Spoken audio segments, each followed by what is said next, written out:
Hi everyone, it's Lisa here, and I am taking part in the Ink It Up YouTube hop that Tuesdae Hubbard is organizing, and it's been a long time since I've done a scrapbook page, so bear with me here.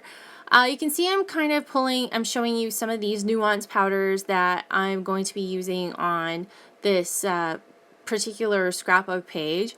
Nuance powders, I have them in the Pink Camera store. There's like 15 different colors, and just the ones that I have out are turquoise, raspberry, hot pink, scarlet, gray, and then grass green. And there's also a golden yellow. I didn't end up using 3 of the colors, but I did use the scarlet, I think it was, the grass green, some of the golden yellow, and then the turquoise and the gray color. So those were the colors that I used to create this layout. Now these you can use like a watercolor, which I'm showing you here. You can do a nice wash of a background color with them. You again, of course, can use them right with a water brush to make like watercolor. What I do like about them is I have found, I know other people experience other different things with them, but I have found that they are completely permanent when they are dry. A couple other people have told me that they have issues with the color running, but I tried it myself a couple times on this same layout after it was dry and the colors didn't run. So I think what you need to make sure is that the powders are completely saturated with water, and that you heat set them, and then they will stay permanent when they are dry. So you can see I'm creating this watercolor tree. So I did this kind of like wash of a blue background with the turquoise. And then I'm creating this watercolor tree. Now what I was trying to emulate is in the picture I have, this is the very first painting class that I taught. And it's called The Winter Branch is the name of the painting that they were doing. And this was a design that I had created myself. So it was very nerve-wracking for me to do my first class. I was so nervous the whole entire time, which my journaling gets into that, but basically all I'm talking about is, you know, my nerves, and how, like, the name of this title of the scrapbook page is going to be called Just Breathe. And I had to keep reminding myself to just breathe, that to just let it go, it's okay, you can do this, you can do this. So I had to really kind of psych myself into telling myself that I can do it. It's just one of those things that I know a lot of people are like, well, you have lots of confidence, and it's like, well, I when I'm in it, I'm in it. But when I have to think about it, I get very nervous and everything else. I'm just better if I just do it and just get over and done with. But as soon as I start thinking, and I'm a thinker, my brain starts going like crazy. But it was definitely one of the best experiences I've experienced in probably so many years. It was just a very rewarding experience, and to see the outcome that everybody had painted was so rewarding. And it was just such an overwhelming thing to see all the joy on everybody's face, and, you know, to amp up to something like that and never have taught before a painting class. It was really so much fun to watch everybody's progress throughout the whole thing. So you can see I'm finished my tree here, and I'm just trying to figure out what to do with my picture here. I wasn't really sure where I want to put it, and you're going to see I'm going to kind of fuss around with it a little bit. I'm using the Valentine's kit that was from the Pink Camera store, so it's a lot of the Love collection. What is it called? Hello Love by Cray Paper. And then there's some other pieces that are from 7 Paper. I believe it's the Darcy collection. And so I'm just going to play with some of the layering with that. I don't layer too much on this because I want the tree to kind of be more or less the focal point of this whole page.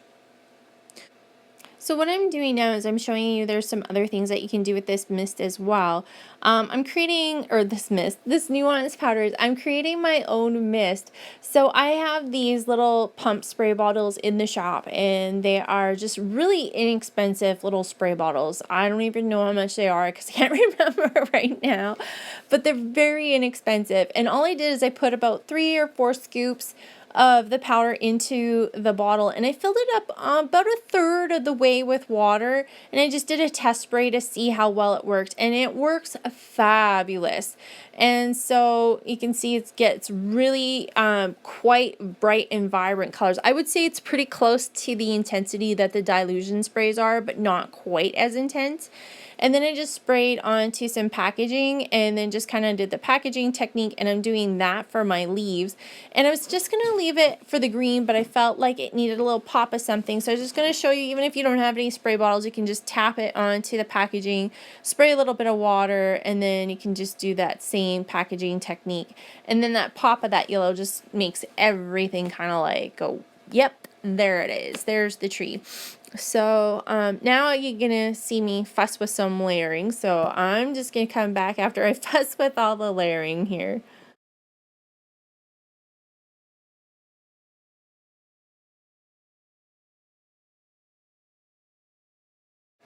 Okay, so I have the layers down, but the layers were kind of just getting a little lost between each of those because they're all white on white, white and black on white. So what I did is I took that same gray ink, that gray powder that I had like in that little watercolor tray, and I just took the water brush and I just lined the edges of the pattern paper, and that's just gonna kind of like add that little bit of almost like an ink, like with say like the distress inks and stuff like that on the edges of the paper, and that's going to really kind of make them stand out from each other. So that's something else you can do with them too, just with a paintbrush, just on the edges of your papers as well. Okay, so here I am adding some foam adhesive, and I'm just going to start gluing down the paper and the picture down to the paper. And so I'm using some foam adhesive, and then I'm using some double-sided score pal tape just because I cannot find my time bow tape runner anywhere in my scrapbooking room that I just cleaned up. But apparently when you clean up your scrapbooking room, it's so clean that you can't find anything that you put away. So it's here somewhere, put away mysteriously where I think it should be, but not where I can see it. Does that make sense? So anyway, I'm just going through and I'm going to try and find some embellishments to put on the page. But not before I don't try and put this paper on this kind of like wood grain background. I'm going to give you a little words of advice. When you're using the nuance powders, please make sure you dry your paper completely, because I did not, because I am inherently impatient. And what happened was when I went to go cut off the bottom where the tree trunk is, I totally was impatient and I didn't dry it, and then I ended up ripping the paper. However, I think it was meant to happen because it does look like bark, kind of like lifting up off of the tree. So it's kind of cool, although not intended, but it still looks cool. But just make sure you dry your paper really well before you continue on. So then I'm just going to glue just using the double-sided adhesive to attach that to that background paper. And just because that tree branch had ripped, I did it on both sides of where the rip was. And I pulled the adhesive off except for like the 2 side strips. And I just felt like by me doing that, I could control where I was putting down the paper versus, having to fuss with all of it, making sure it was lined up, because that score pal tape is extremely sticky, and once it's down, it's down. So I felt like it was going to give me a little bit more control by doing it that way. So now I'm just going through some of the chipboard embellishments that came in the kit. So I have the EXO and some of the other little pieces that you're going to see come up. So I'm just going to find some other embellishments to work with. So I am using, I'm just finding some embellishments to work with here. And again, I'm using the Hello Love collection, and this is a love collection, but this whole art journal page, or not art journal, I keep saying art journal. I don't know why. It's just, it's been a long day. It's Thursday. Feels like it should be Friday. But anyway, this scrapbooking page is really about one of the things that I have fallen in love with within the last year. And I have really learned and a lot when it has come to art. And it has become something that I am very much in love with. I feel like I have really progressed a lot in this last year, and especially with teaching and just to express my love of art to other people and watch them develop and grow just as I have. It really means something special to me, and that is why I'm using a lot of the love paper. And you'll see like EXO, and you'll see like True Love and Hello Love and stuff like that on this layout. But really, it is expressing how much I have really loved art in this last year. So I just wanted to kind of explain why, there's not a picture of me and my husband or my puppies or my kids or anything like that on there. That's why. It's because it's something that I really am loving doing right now. So just adding a little bit more embellishments. I'm adding some up into the trees to kind of draw your attention upwards, and another focal point up into the tree. And then I'm just going to add my title, which is just like I'm going to put the word just, and then just on top of that, breathe. And then I'm going to add some journaling, and that is pretty much it for the layout. So I'm going to let you kind of just finish watching.